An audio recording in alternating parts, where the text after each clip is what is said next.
हाँ, तो बच्चों मैं आपको बता रहा हूँ वैद्युत अपघटन के उत्पाद के बारे में। तो वैद्युत अपघटन के उत्पाद, ये हमारा हेडिंग है।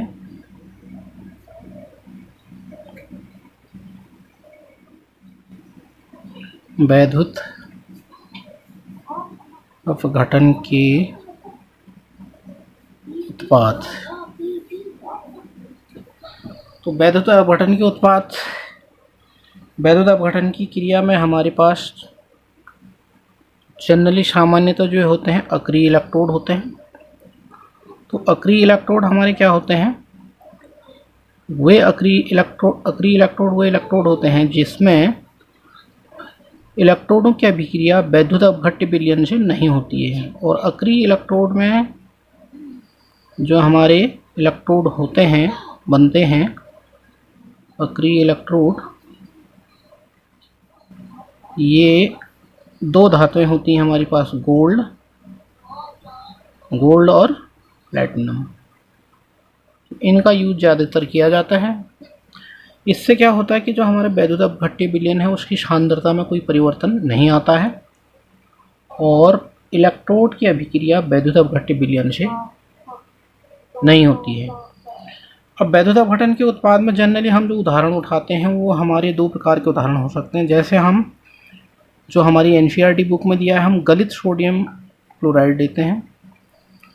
गलित सोडियम क्लोराइड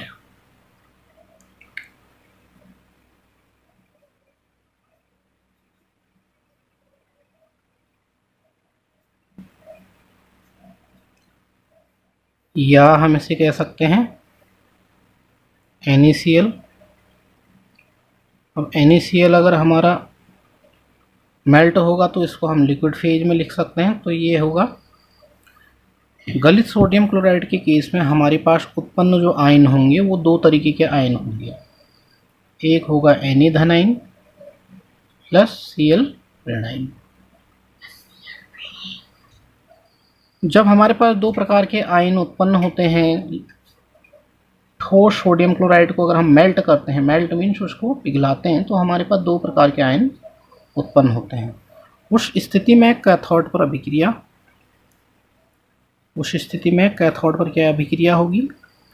कैथोड पर जो है हमारे ऋणावेश होगा। वैद्युत अपघटनीय शेल की स्थिति में वैद्युत अपघटन की क्रिया के कंडीशन में जो कैथोड होगा उस पर ऋणावेश होगा और एनोड पर धनावेश होगा। तो सोडियम आयन की जो टेंडेंसी है यहाँ पे वो इलेक्ट्रॉन डेफिशिएंट है, उसमें इलेक्ट्रॉन की कमी है। तो सोडियम आयन इलेक्ट्रॉन लेने के लिए कैथोड की सतह पे जाएंगे और वहाँ से इलेक्ट्रॉन प्राप्त करके ठोस सोडियम के रूप में कैथोड पर डिपॉजिट हो जाएंगे या एकत्रित हो जाएंगे। तो जब सोडियम आयन इलेक्ट्रॉन ग्रहण करता है तो इसे हम कहते हैं अपचयन। यह अभिक्रिया अपचयन अभिक्रिया के नाम से जानी जाएगी। इंग्लिश में हम उसके रिडक्शन कह सकते हैं, रिडक्शन हो जाएगा। इसी प्रकार जो हमारा एनोड होगा, एनोड कैथोड पर यहाँ पे ऋणावेश हो जाएगा, एनोड पर धनावेश। तो एनोड पर जो है यहाँ पे ऑक्सीकरण क्रिया होगी। एनोड में डेफिशिएंसी ऑफ इलेक्ट्रॉन, तो इलेक्ट्रॉन की कमी होगी एनोड पर, और एनोड को इलेक्ट्रॉन प्रदान करने के लिए Cl आयन एनोड की सतह की तरफ जाएंगे और वहाँ पे अपना एक इलेक्ट्रॉन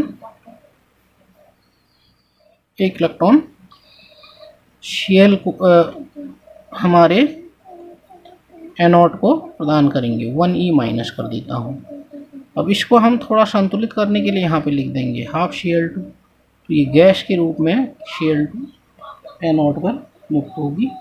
तो वैद्युत अपघटनीय उत्पाद के दौरान अगर हमारे पास गलित सोडियम क्लोराइड है, इस तरीके से हमारे पास दो उत्पाद बनेंगे, कैथोड पर सोडियम और एनोड पर क्लोरीन गैस मुक्त होगी।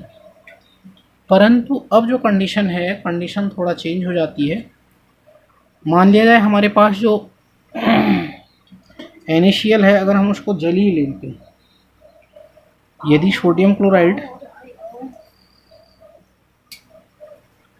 जली लेते हैं हम, जली का मतलब मैं इसको शॉर्ट में कर देता हूँ AQ।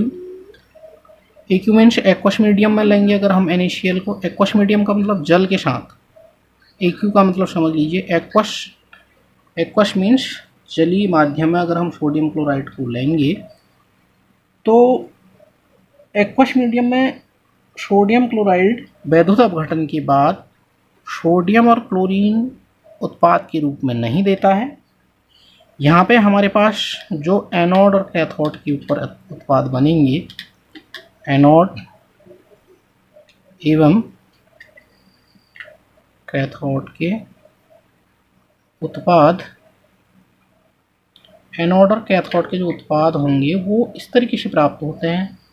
एक होता है NaOH, एक्वस मीडियम NaOH होगा। दूसरा होगा H2,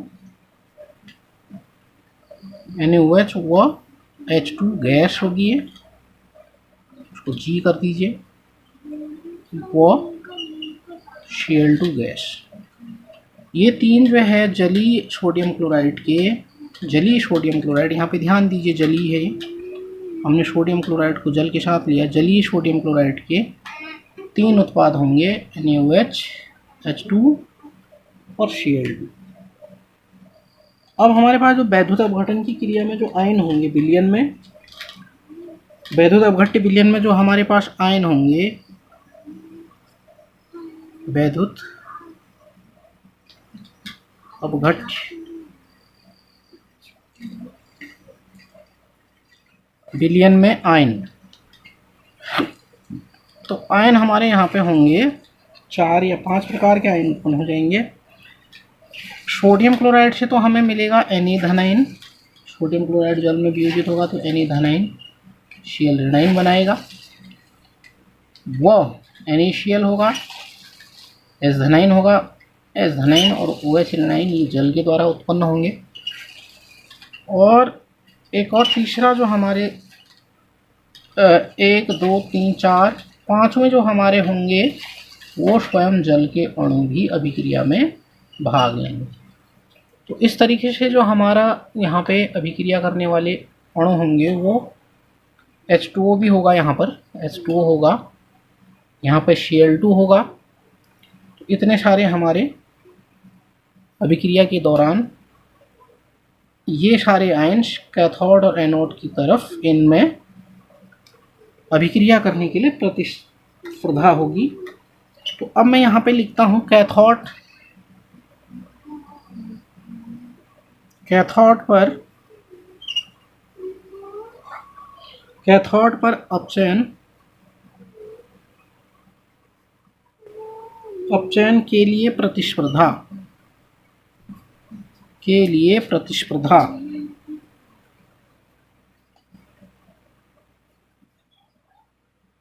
तो प्रतिस्पर्धा का मतलब होता है कंपटीशन हो जाएगा। यहाँ पे कंपटीशन किसके बीच में होगा, आयन्स के बीच। और कैथोड पर ऋणावेश है तो कैथोड पर हमारे पास जनरली कौन से आयन आएंगे, धनायन आएंगे। तो ये कैथोड पर प्रतिस्पर्धा अपचयन के लिए होगी। इसमें एक Na धनायन होगा और दूसरा S धनायन होगा, क्योंकि इन दोनों आयनों के पास इलेक्ट्रॉन की कमी है। तो ये दोनों जो है कैथोड की तरफ इलेक्ट्रॉन प्राप्त करने के लिए आएंगे।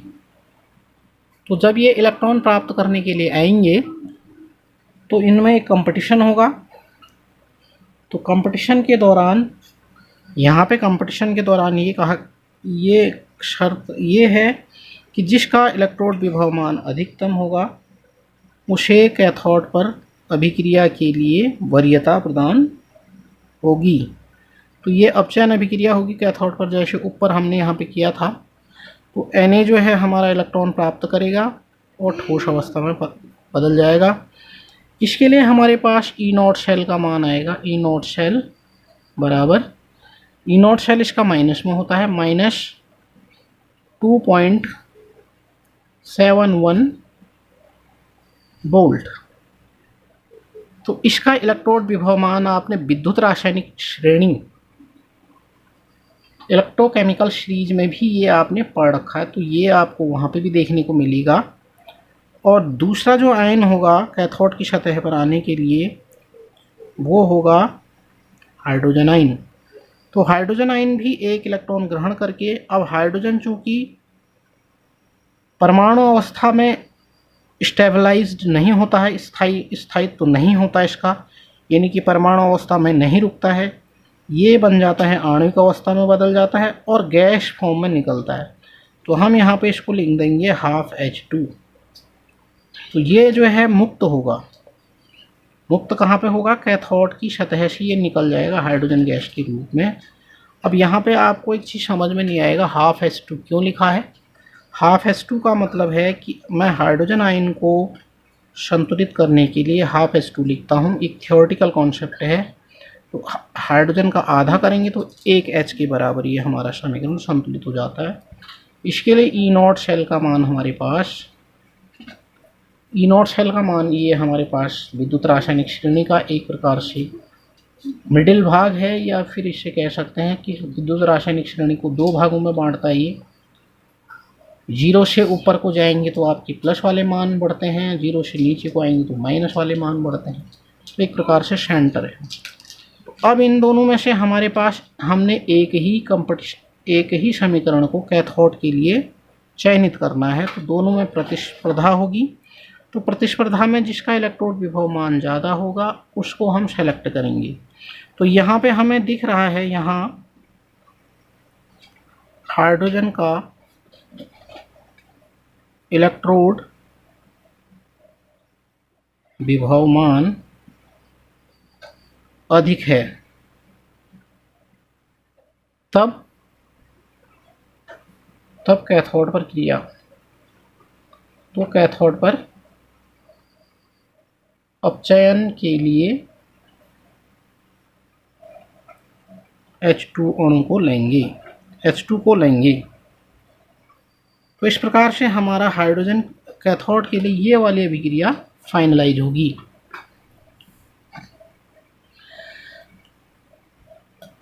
तो अब जो है हमारा अधिक इलेक्ट्रोड विभव मान वाली अभिक्रिया कैथोड के लिए हम सेलेक्ट करते हैं।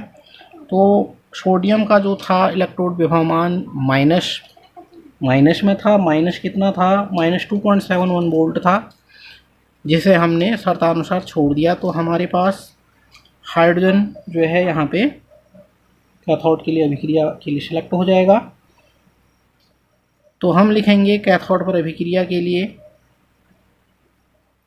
कैथोड पर H∟ plus 1 electron equal to 1/2 H2 gas.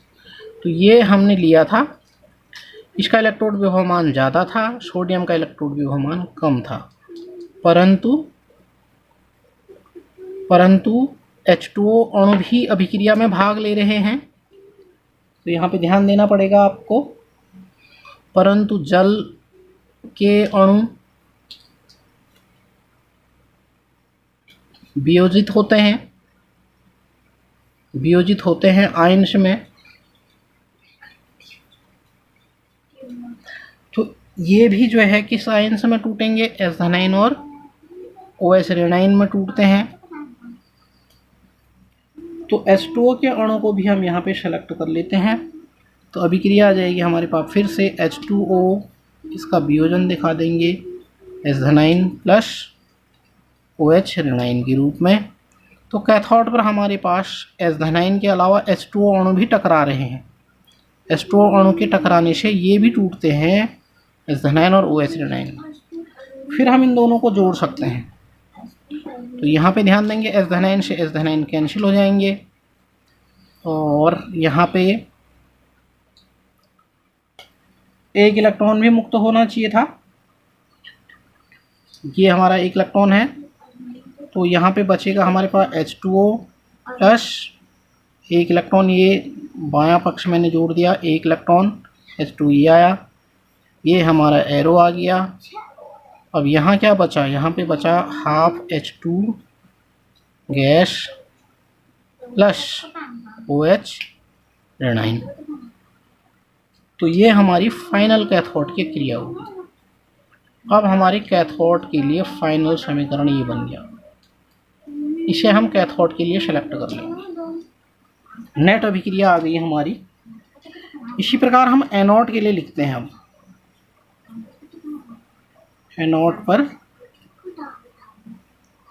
क्रिया होगी तो यहाँ पे भी जो है कंपटीशन होगा। Cl ऋणाइन हमारा एनोड की तरफ जाएगा, ये अपना एक इलेक्ट्रॉन प्रदान करेगा तो ये Cl2 गैस के रूप में एनोड पर मुक्त हो जाएगा, +1 इलेक्ट्रॉन यहाँ पे भी निकलेगा। इसके लिए E0 का मान हो गया, इसके लिए हमारे पास E0 का जो मान होगा कितना होगा, Cl2 के लिए इलेक्ट्रोड विभव का मान है 1.36 वोल्ट। इसको ये जो हमारी कैथोड के लिए समीकरण आई अभिक्रिया आई है, इसको समीकरण नंबर कर दीजिए एक कर दीजिए इसको, और इसको कर दीजिए 2, 1 और 2। अब चूंकि जैसे जल के अणु कैथोड पे टकराते हैं, इसी तरीके से H2O के अणु यहाँ पर भी एनोड से टकराएंगे। तो एनोड पे टकराने के बाद H2O के अणु O2 गैस के रूप में मुक्त हो जाएगा और H हमारे पास विलयन में आ जाएंगे, प्लस 4H हैं तो हमारे पास 4H हैं तो हमारे पास 4H यहाँ पे मुक्त हो जाएंगे। अब इसका इलेक्ट्रोड विभव मान कितना है, इसका इलेक्ट्रोड विभव मान दिया 1.223 वोल्ट। इसको समीकरण नंबर 3 कर लीजिए। अब यहाँ पे भी आपने फाइनली मैं एक चीज़ लिख रहा हूँ, यहाँ पे आपने ध्यान देना है, अधिक E0 मान वाली को हम वरीयता देते हैं। अधिक E0 मान वाली अभिक्रिया को एनोड पर भी वरीयता मिलती है। जिस अभिक्रिया का इलेक्ट्रोड विभव अधिक है उसे एनोड पर वरीयता मिलती है। तो अब इन दोनों में से अधिक इलेक्ट्रोड विभव मान किसका है, इसका होगा। तो हम यहाँ पे एनोड के लिए अंतिम अभिक्रिया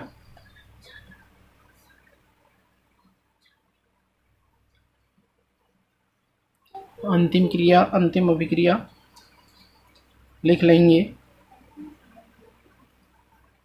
एनोड के लिए अंतिम अभिक्रिया, इसका इलेक्ट्रोड विभव मान ज़्यादा है, इसका कम है तो इसको छोड़ देंगे, इसको सेलेक्ट कर लेंगे तो ये हो जाएगा Cl minus arrow Cl2 plus electron. तो यहाँ पर भी ध्यान दीजिए, ये हाफ Cl2 करना है आपको, यहाँ पे भी हाफ Cl2 करना है, क्योंकि एक Cl आयन है तो इसको हमने संतुलित करना है, तो ये हमारे पास संतुलित हो जाएगा। तो इस तरीके से हमारे 3, इसको हम समीकरण 4 लिख सकते हैं। तो अब ध्यान देंगे यहाँ पे एनोड पर हमारी नेट अभिक्रिया ये होगी, एनोड पर नेट अभिक्रिया। अब नेट अभिक्रिया एनोड और कैथोड की आप जोड़ लीजिए।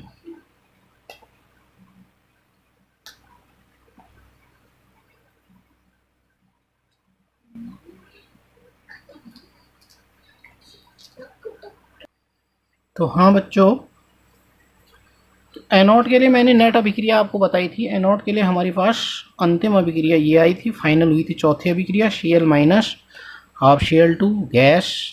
हाफ इसलिए लगाया है कि अणु अवस्था में क्लोरीन भी रुकता है, अणु गैस है, तो ये इसका आधा करेंगे तो हमारा एक Cl के परमाणु की आयन के बराबर हो जाता है। तो एक Cl इसमें मानेंगे, एक इधर मानेंगे, और ये हमारी 1 इलेक्ट्रॉन एक Cl के द्वारा मुक्त किया गया, ये हो गया। तो एनोड की नेट अभिक्रिया ये हो गई।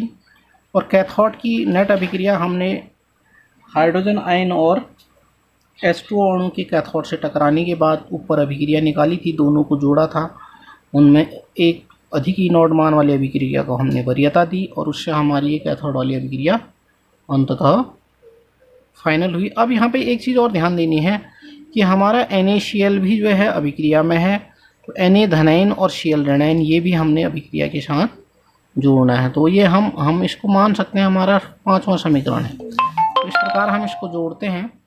तो जोड़ने में देखिए हमने एक चीज़ ध्यान देनी है, अभिक्रिया के अभिकारक वाले पक्ष में और अभिक्रिया के उत्पाद वाले पक्ष में जो चीज़ें समान होती हैं उनको कैंसिल आउट कर देते हैं।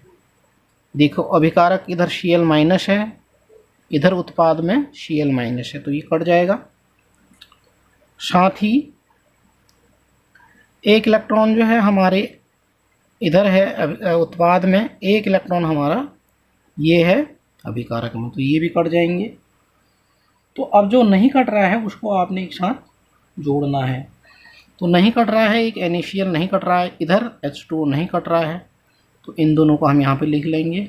यहाँ बाएं पक्ष में NaCl बचा, एक्वस मीडियम में है, प्लस H2O बचा, इसको भी हम लिक्विड लिख सकते हैं। फिर एरो आ जाएगा, दोनों के बीच में एरो है, ये देखिए ये एरो है, ये लगा एरो, तो इन तीनों एरो में से हमारा एरो ही आ जाएगा कॉमन।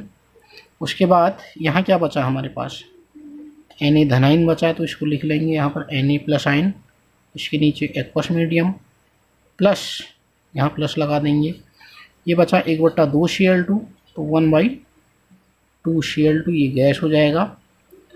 और यहाँ पे बचा है, और क्या बचा हमारे पास, हाफ H2 बचा है, तो ये आ जाएगा हमारे पास प्लस हाफ H2 आ जाएगा, ये गैस अवस्था में है। फिर इधर आ जाएगा हमारे पास OH ऋणाइन, तो ये बचा हमारे पास OH ऋणाइन, तो OH ऋणाइन भी जल में है, तो एक्वस लिख देंगे इसके नीचे। अब हमारे पास जो अभिक्रिया है वो फाइनल रूप से ये है। अगर मैं इसको दोबारा से यहाँ लिख दूँ, ये NaCl है, ये फिर H2O है, ये एरो है। यहाँ पे ध्यान देंगे Na धनाइन और OH ऋणाइन आपको दिख रहा होगा, ये यहाँ पे अभिक्रिया आपको पूरा दिख नहीं रहा है, ये थोड़ा ब्लैक बोर्ड छोटा है। तो Na धनाइन और OH ऋणाइन को यहाँ पे मिला के हम जोड़ सकते हैं इसको मिला के NaOH बन जाएगा, ये सोडियम हाइड्रोक्साइड, प्लस इधर बचा हमारे पास हाफ Cl2 गैस रूप में है, प्लस हाफ H2 ये भी गैस रूप में है।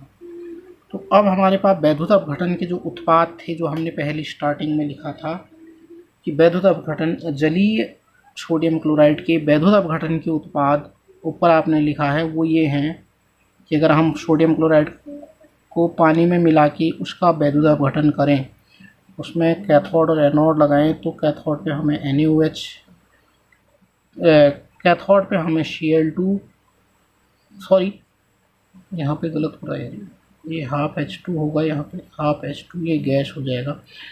हाँ, तो H2 हमें जो है एनोड पर मिलेगा, H2 हमें मिलेगा कैथोड पर, और ये NaOH जलीय विलयन में मिलेगा, हमें एक्वस लिख देंगे इसके नीचे। और Cl2 कहाँ मिलना चाहिए, ये मिलना चाहिए एनोड पर, Cl2 गैस मिलना चाहिए एनोड पर, H2 गैस मिलना चाहिए आपको कैथोड पर। तो इस तरीके से हमारी अभिक्रिया के उत्पाद हो गए सोडियम हाइड्रोक्साइड, Cl2 और H2 गैस।